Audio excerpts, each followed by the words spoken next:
Dok su se gradovi rušili pod teškim topničkim granatama, a bojišnice širile iz dana u dan, na hrvatskim cestama, izranjajući iz dima i prašine, počela se pojavljivati moćna grdosija od čelika. Bio je to tenk koji će mnogima postati ultimativni simbol otpora, preživljavanja i pobjede.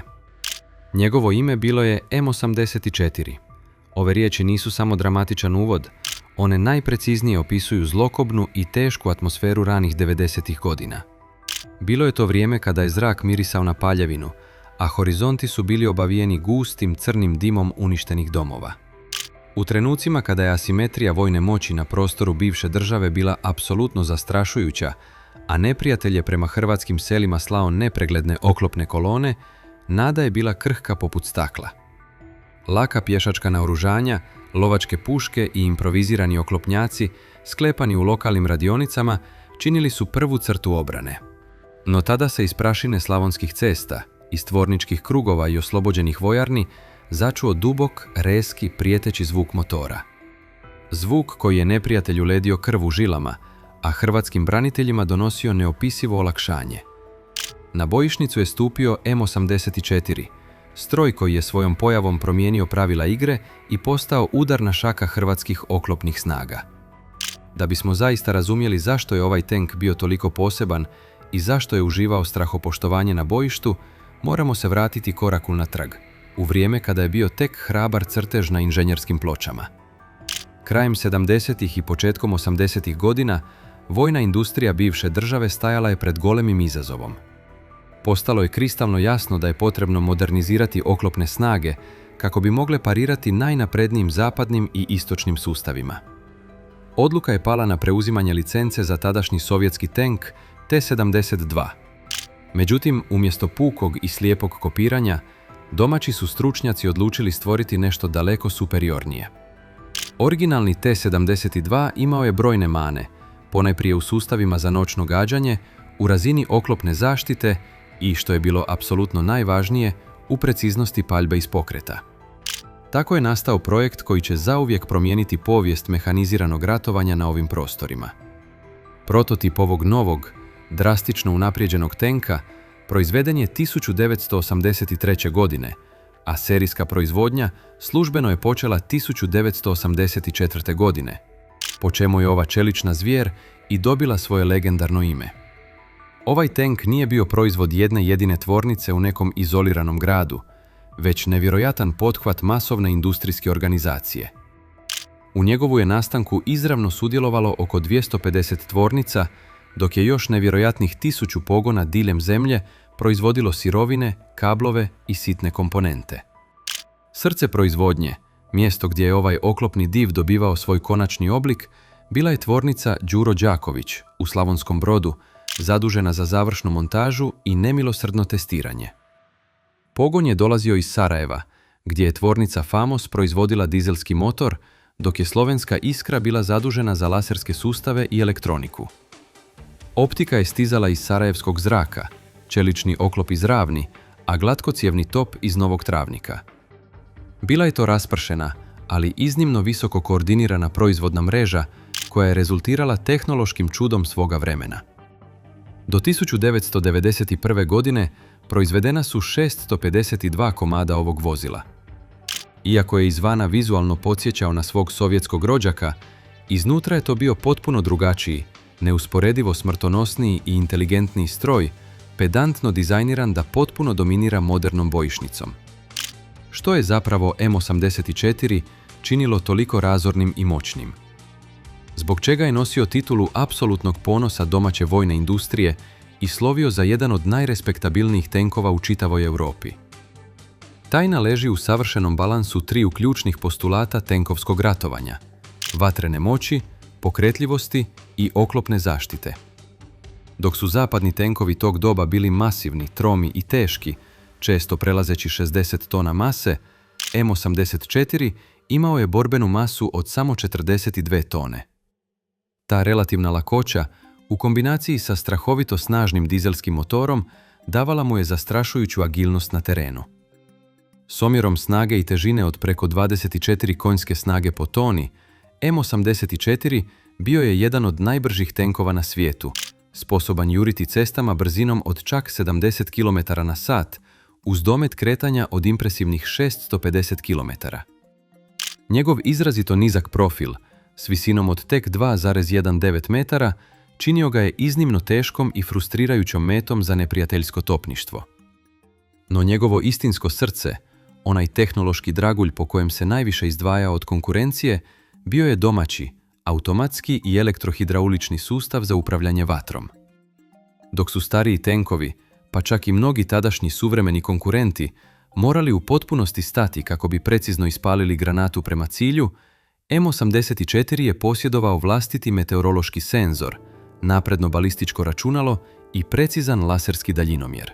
Taj elektronički mozak tenka u stotinkama je sekunde računao brzinu vjetra, temperaturu zraka, pritisak, pa čak i temperaturu same granate, automatski korigirajući nagib topovske cijevi dok se tenk kretao punom brzinom po izrazito neravnom i razrovanom terenu. Koliko je taj sustav bio nevjerojatan, svjedoči i nevjerojatan podatak iz 1991. godine, tijekom operacije Pustinjska oluja u Kuvajtu. U direktnom usporednom testiranju gađanja meta u pustinji, pod potpuno istim uvjetima, M84 je ostvario 100% učinak pogodaka u metu, dok je proslavljeni američki tank Abrams u metu pogodio svega 16%. Bila je to kombinacija kirurške preciznosti, sirove kinetičke snage i nevjerojatne brzine. Njegov glatkocijevni top kalibra 125 mm bio je strahovito oružje. Zahvaljujući revolucionarnom automatskom punjaču, takozvanom karuselu, u potpunosti je eliminirana potreba za četvrtim članom posade, poslužiteljem topa. Zbog toga se posada tenka sastojala od samo 3 člana, zapovjednika, ciljača i vozača. Ovaj automatski punjač držao je dio od ukupno 40 granata i omogućavao ispaljivanje do čak 8 ubojitih projektila u samo 1 minuti. Kada je 1991. godina donijela teški miris baruta i nesreće, Hrvatska se našla u naizgled posve bezizlaznoj situaciji. S jedne strane granice stajala je Jugoslavenska narodna armija, vojna sila naoružana do zuba, opremljena tisućama oklopnih vozila, teškim topništvom i modernim zrakoplovstvom, sustavno se pripremajući za masovne prodore u dubinu teritorija. S druge strane, tek formirane hrvatske snage, sputane strogim međunarodnim embargom, bile su naoružane tek lavljim srcem, dubokim inatom i slabim lakim pješačkim oružjem. U tim krvavim prvim mjesecima rata, tenkovi JNA nemilosrdno su harali hrvatskim selima i gradovima. Gradovi poput Vukovara trpili su stravična, apokaliptična razaranja pod teškim gusjenicama oklopa. Bitka za Vukovar, koja je trajala gotovo 3 mjeseca, pretvorila je grad u jezivo poprište nezamislivih borbi, gdje je JNA pretrpjela ogromne gubitke samo zato jer hrvatski branitelji jednostavno nisu htjeli odstupiti. Neprijateljske tenkove uništavali su iz neposredne blizine priručnim sredstvima, zoljama i tromblonima, u borbi prsa o prsa s čeličnim grdosijama. Tenk na bojišnici predstavljao je apsolutnu smrtnu prijetnju. On nije bio samo puki top montiran na gusjenicama, on je bio psihološko oružje bez premca. Kada izmoreno pješaštvo osjeti potresanje tla pod nogama i začuje prodornu škripu čelika, ljudski instinkt govori samo jedno – bijeg. Hrvatska vojska hitno i očajnički trebala je vlastiti oklop, ne samo kako bi izjednačila ogromnu razliku u vatrenoj moći, već kako bi svojim iscrpljenim braniteljima na prvoj crti pružila zaklon, zaštitu i prijeko potrebnu nadu da se ova brutalna invazija može ne samo zaustaviti, nego i preokrenuti. Priča o tome kako je hrvatska vojska uopće došla do ovih remek dijela vojne industrije čita se poput najnapetijeg špijunskog trilera. Ključni trenutak, urezan zlatnim slovima u modernu povijest domovinskog otpora, zbio se 6. svibnja 1991. godine u Slavonskom Brodu. Tog su proljetnog dana do zuba naoružani vojnici JNA drsko ušli u krug tvornice specijalnih vozila Đuro Đaković. Njihova namjera bila je vrlo jasna i izravna. Željeli su preuzeti i otpremiti netom završene, potpuno nove tenkove M84 na vojne poligone i u svoje vojarne. Cilj je bio izvući najmodernije naoružanje iz Hrvatske prije nego što oružani sukob eskalira, kako bi te iste tenkove upotrijebili u agresiji na hrvatski narod. No arogantni plan agresora naišao je na nepremostiv zid. Živi zid hrabrosti. Ogorčeni tim postupkom, potpuno svjesni stravične činjenice da bi te iste tenkovske cijevi već sutra mogle rušiti njihove vlastite domove i ubijati njihove obitelji, radnici Đure Đakovića rekli su ne. Oko 5000 radnika, običnih slavonskih metalaca, inženjera, majstora i građana spontano se okupilo u krugu tvornice. Doslovno goloruki, svojim su krhkim ljudskim tijelima stali pred naoružane vojnike, jena i fizički blokirali odvoz tenkova iz tvornice. Taj nevjerojatan epski čin građanske hrabrosti i prkosa sačuvao je tenkove koji će se vrlo ubrzo, čim je krenula otvorena agresija, naći u redovima Zbora narodne garde. Druga faza hrvatskog opremanja oklopom bila je jednako fascinantna i dramatična. U jesen 1991. godine, usred najgorih napada, Hrvatska je odigrala maestralan geopolitički i vojni potez. Bivša država imala je ranije potpisan unosan međunarodni ugovor o izvozu tenkova M84 u državu Kuvajt. U najtežim trenucima rata Hrvatska je preuzela obvezu i isporučila jedan dogovoreni broj tenkova Kuvajtu.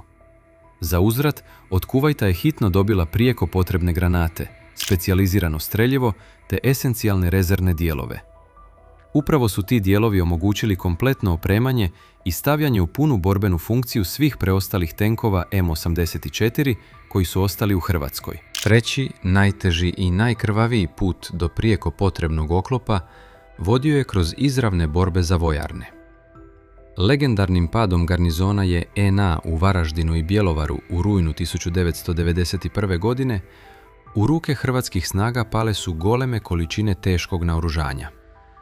Samo oslobađanjem tih dvaju gradova, hrvatska vojska je zaplijenila više od 140 neprijateljskih tenkova, među kojima je bilo i oko 50 modernih tenkova M84. Ta je ratna epopeja omogućila ustrojavanje elitnih gardijskih oklopno-mehaniziranih brigada.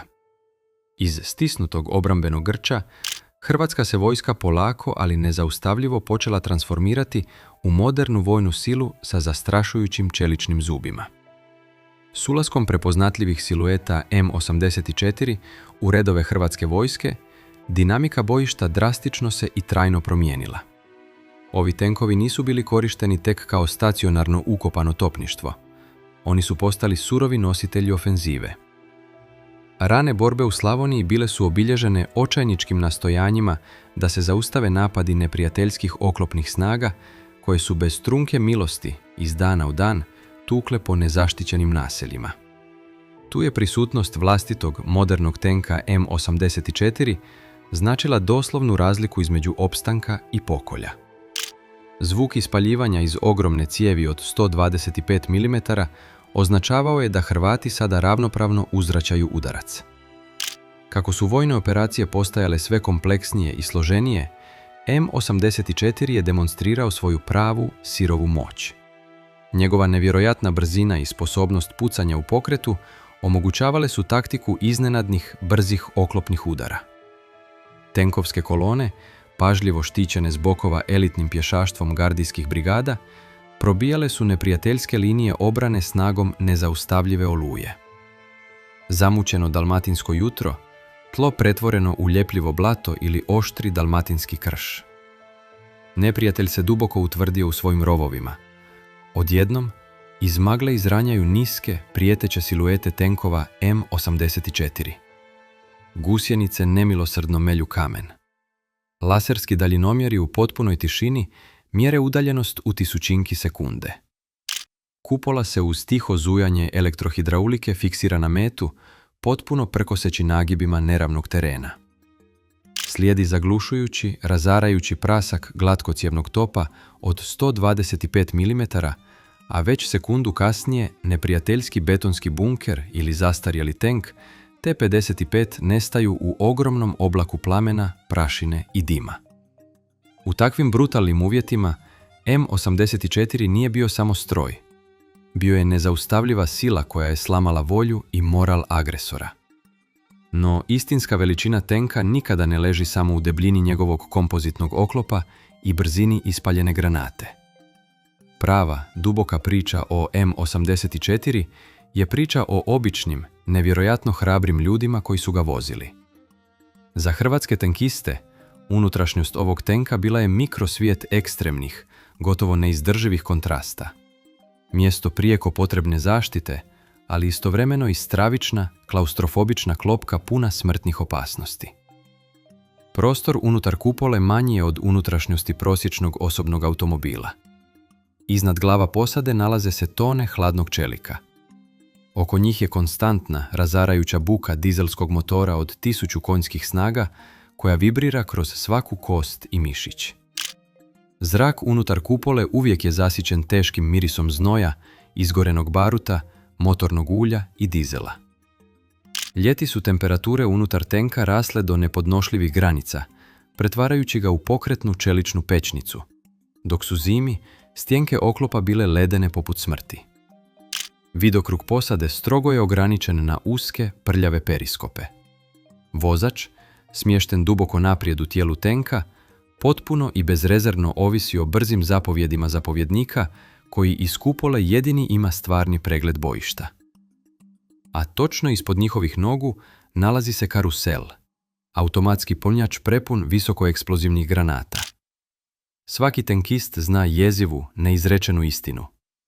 Ako neprijateljska protuoklopna raketa, poput zloglasne maljutke, probije oklop i pogodi to usladišteno streljivo, kupola će u djeliću sekunde biti odbačena desecima metara u zrak u katastrofalnoj eksploziji.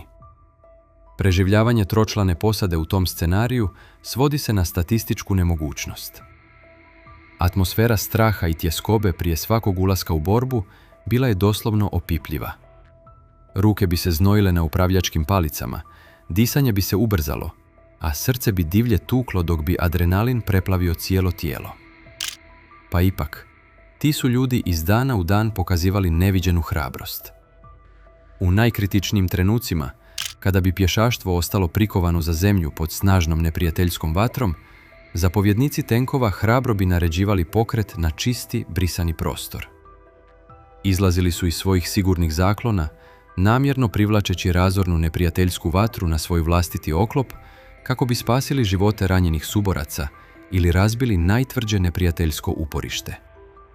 Svaka granata koja bi udarila o njihov prednji višeslojni oklop zvučala je kao udarac divovskog, neumoljivog čekića. Preživljavanje u takvom paklu nije bilo isključivo rezultat samo dobre tehnologije, već nevjerojatne uigranosti i povjerenja posade. Ta 3 čovjeka morala su jedan drugome vjerovati naslijepo. Oni nisu bili samo obična vojna formacija. Oni su bili braća po oružju, obitelj spojena krvlju, znojem, čelikom i zajedničkim svetim ciljem obrane domovine. Evolucija korištenja tenkova M84 dosegnula je svoj krvavi vrhunac u strateškim operacijama koje su zauvijek promijenile tijek Domovinskog rata.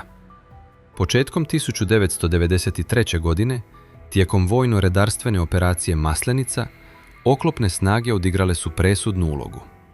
Osobito teške borbe vodile su se u veljači tijekom dramatične obrane Novigrada i Zadarskog zaleđa, kada je neprijatelj, predvođen zloglasnim paravojnim jedinicama i podržan vlastitim oklopom, pokrenuo strahovit protuudar. U tim surovim uvjetima u spas stižu tenkisti 2. gardijske brigade Gromovi i Crne Mambe. U izravnim, nemilosrdnim tenkovskim dvobojima i bliskim borbama, razorna moć i agilnost tenkova M84 prelomila je bitku. Oni su zaustavili agresora i pokazali da hrvatska vojska sada ima snagu i sposobnost slomiti najtvrđe ofenzive neprijatelja. Kruna njihova ratnog puta dogodila se u kolovozu 1995. godine tijekom veličanstvene operacije Oluja. M84 tenkovi korišteni su za snažno probijanje neprijateljskih linija jureći prema slobodi. Ulazak kolone tenkova u oslobođeni Knin bio je prizor koji je izazvao suze radosnice na licima tisuća branitelja. Nasljeđe ovog nezaustavljivog stroja ne završava s krajem ratnih operacija u Hrvatskoj. M84 i danas, desetljećima kasnije, budi poštovanje. Dio tenkova prošao je kroz modernizaciju, poznatu kao verzija M84A4 Sniper, te su dugi niz godina predstavljali udarnu moć hrvatske kopnene vojske. Njihov ugled i borbena vrijednost ponovno dolaze do izražaja, prešavši i granice domovine. U 2024. godini Hrvatska donosi odluku o slanju 30 svojih tenkova M84 u Ukrajinu, kako bi pomogla ukrajinskim braniteljima. Vojnici na današnjim ukrajinskim bojištima o ovom tenku govore s dubokim poštovanjem. Zbog njegove nevjerojatne preciznosti sustava za upravljanje vatrom, brzine i okretnosti, s divljenjem su ga prozvali snajperom velikog kalibra.